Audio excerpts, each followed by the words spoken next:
बहुत समय पहले एक हरे भरे जंगल के पास सोनपुर नामक एक छोटा सा गांव था। उस गांव में हरिया नाम का एक गरीब लकड़ी बेचने वाला रहता था। हरिया बहुत मेहनती था। वह रोज़ सुबह सूरज निकलने से पहले उठता, जंगल जाता, लकड़ियां काटता और उन्हें अपने गधे पर लाद कर शहर में बेचने चला जाता। हरिया के पास एक ही गधा था। उसका नाम था भोलू। भोलू बहुत आलसी था। वो हरदम सोता रहता था।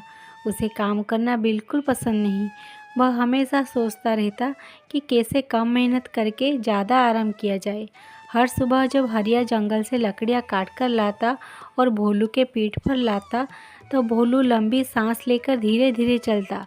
रास्ते में अगर कहीं हरी घास दिख जाती तो वहीं वह खड़ा होकर खाने लगता। कभी वह अचानक बैठ जाता, कभी इधर उधर भटकने लगता। हरिया प्यार से कहता, भोलू, अगर हम जल्दी शहर पहुँचेंगे तो जल्दी घर लौटेंगे। लेकिन भोलू को हरिया की बात पर कोई फर्क नहीं पड़ता था।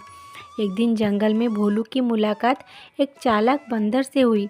बंदर ने भोलू से पूछा, अरे भाई, तुम इतनी उदास क्यों हो? भोलू बोला, क्या बताऊं, मेरा मालिक रोज मुझ पर ढेर सारी लकड़ियां लादकर बाजार लेता है।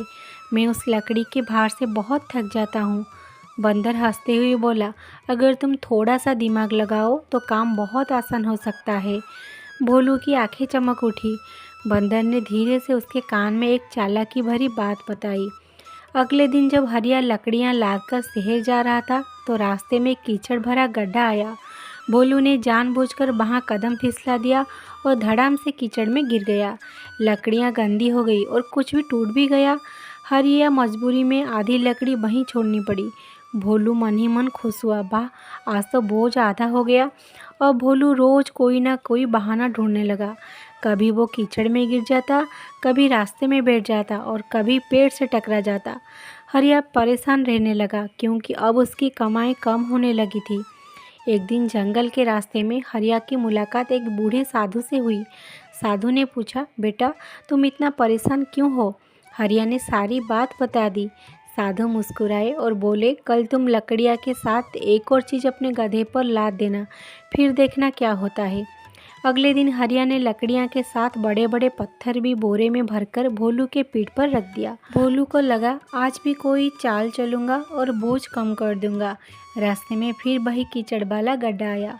भोलू फिर से धड़ाम से गिर गया, लेकिन इस बार लकड़ियों के साथ पत्थर भी कीचड़ में गिर गया और बोरी में पानी भर गया। अब बोझ पहले से 3 गुना ज़्यादा भारी हो गया था। भोलू बड़ी मुश्किल से उठ पाया और भोलू को अपनी गलती समझ में आ गई। उसने सोचा, मेरी चालाकी ने ही मेरी परेशानी बढ़ा दी। उस दिन से बाद भोलू ने कभी आलस नहीं किया। वो ईमानदारी से काम करने लगा।